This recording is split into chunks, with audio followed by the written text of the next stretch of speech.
আমার বৃহৎ কর্মী, লক্ষ লক্ষ কর্মী, টেপনা থেকে তেঁতুলিয়া, রূপসা থেকে পাথুরিয়া, আমার মতো বড় পরিবার তো কারো নাই। সেজন্য আমার বিরুদ্ধে আমার কেউ কেউ বিচ্ছিন্নভাবে এরকম বিপদগামী হতেই পারে। আমরা দলের পক্ষ থেকে কোনোভাবে তাদেরকে প্রমোট করছি না, প্রশ্রয় দিচ্ছি না, অস্বীকার করছি না। আগে যেটা হয়েছে, রাজনীতিতে প্রতিযোগিতা থাকুক বা আপনি কেউ অন্যায়নের বিরুদ্ধে সমালোচনা করবেন, সেটা একটা শ্রুতিমধুর হওয়ার প্রয়োজন আছে, একটা সুস্থতার প্রয়োজন আছে।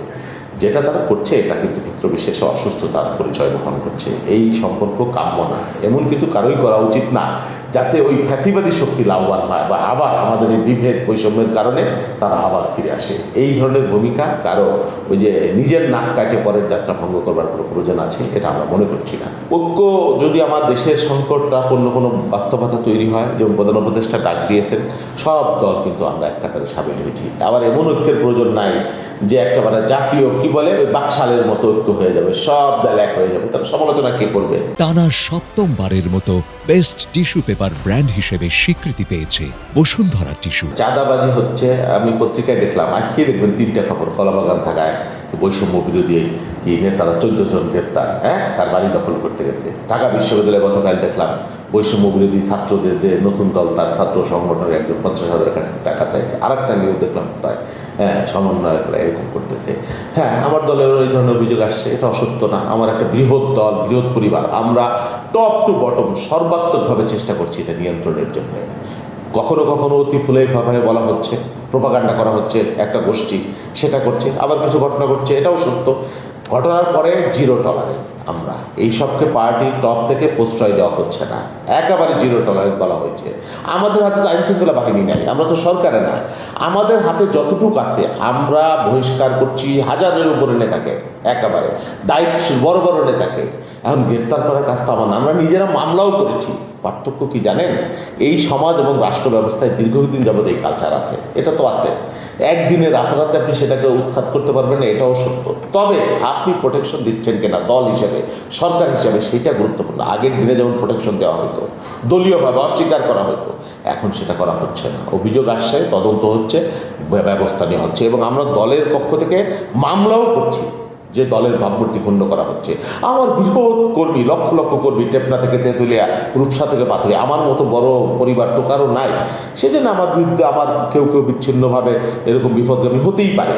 আমরা দলের পক্ষ থেকে কোনোভাবে তাদেরকে প্রমোট করছি না, প্রশ্রয় দিচ্ছি না, অস্বীকার করছি না। আগে যেটা হয়েছে, এবং আমরা এটাও বলেছি, আমার পার্টির ভারপ্রাপ্ত চেয়ারম্যান পরিষ্কার করে বলেছেন যে দলের নামে, আমার দলের নামে কেউ অন্যায়, অনিয়ম, চাঁদাবাজির সাথে, দখলের সাথে যুক্ত হলে আপনারা ধরে পুলিশে যান, আইনগত ব্যবস্থা নেন। কিন্তু এখানে রাষ্ট্রের উইংগুলা, সরকারের উইংগুলা, প্রশাসন, পুলিশ, এরা খুবই দুর্বলতার পরিচয় দিচ্ছে। থানা ঘেরাও, এটা তো অসুস্থ একটা বাস্তবতা। থানা ঘেরাও কেন, সেই পরিবেশটা এখনও নাই, এটাকে আমরা গ্রহণ করছি না। আইনকে, আদালতকে নিজেরভাবে চলতে যাবে। আবার সব ক্ষেত্রেই যে পুলিশ একেবারে ধোয়া তুলসী পাতা, তা তো না। তারাও তো অন্যায়, অনিয়ম বা অর্থের লোভে এরকম ঘটনা ঘটতে পারে। থানা ঘেরাওয়ার মতো ঘটনা দেখেছি, শৈশব বিরোধীরা থানা ঘেরাও করে নিয়েছে, জামাতের লোকেরা নিয়েছে, আমাদেরও কেউ কেউ নিতে পারে। এরকম খবরও দেখেছি, দেখিনি তা না, সবাই করছে, কিন্তু এই কালচার ভালো না। এটা এটা এটা মবের একটা ব্যাপার। বা প্রশাসন, আবার প্রশাসনের, পুলিশের মধ্যেও যদি কেউ অন্যায়, অনিয়ম, ঘুষের সাথে জড়িত থাকে, কাউকে অন্যায়ভাবে গ্রেপ্তার করে, কারো টাকা দিয়ে কেউ কাউকে ক্ষতি করানোর জন্য করে, সেটার বিরুদ্ধে পুলিশ প্রশাসনকে শক্ত ভূমিকা রাখতে হবে। জামাতের সাথে বিএনপির সম্পর্ক কী আছে না আছে, এগুলো পার্মানেন্ট কোনো ইস্যু না। ধরেন ফ্যাসিবাদের বিরুদ্ধে আমরা লড়াই করেছি, জামাত, ডান, বাম, সমস্ত অনেক রাজনৈতিক দল আমাদের সাথে একত্রিত হয়েছিল না? বা নির্বাচনের সময় হয়েছে, হয়নি? ভোটের রাজনীতিতে আপনার সব ভালো মানুষের ভোটও আপনার লাগে, খারাপ মানুষের ভোটও আপনার লাগে। আপনি যদি ভোটের রাজনীতি করতে যান, এখন আন্দোলন, আপনি ধরেন আমার বাড়ি ফরিদপুর, আমি ফরিদপুরে যাব, কেউ যাবে যশোর, কেউ যাবে মাগুরা। মানিকগঞ্জে যদি একটা ব্যারিকেড থাকে, তাহলে মানিকগঞ্জে যে যাবে, কি যশোরে যে যাবে, ফরিদপুরে যে যাবে, বরিশাল যাবে, এই ব্যারিকেডটা সরানোর দায়িত্ব তো সকলের। তারপরে সে আমার গন্তব্য ভিন্ন হয়ে যায় নাকি? সে ব্যারিকেড ছিল একটা ফ্যাসিবাদ, সেই ফ্যাসিবাদকে লড়াইয়ের জন্য সব দল, অনেক দল আমরা একত্রিত হয়েছিলাম। আমরা তখন দেখিনি যে কে কার কী ভূমিকা দেশের প্রশ্নে, মানুষের প্রশ্নে, বা যুদ্ধ 71-এ বা কি, এটা আমরাও দেখিনি। কারণ আওয়ামী লীগের সাথেও তাদের ভূমিকা ছিল।